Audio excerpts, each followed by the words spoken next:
बुझिया हमार बाबू।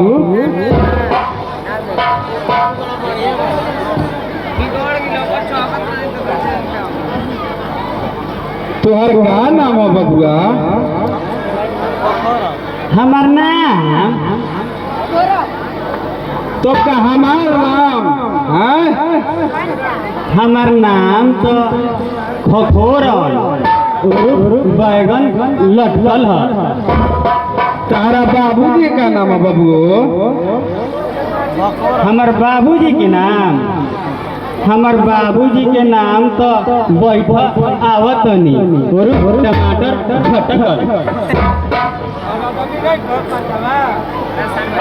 बबुआ तू का करे हो?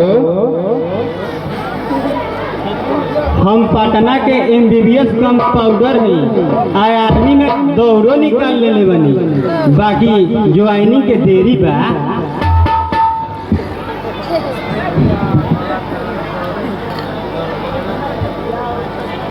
बाकी एगो बात बा। का वो कौन बात बा हो? का कही हमारे कोहू में शरम लागता, बाकी कोह दे तनी ना मन बता। हमार बाबूजी हम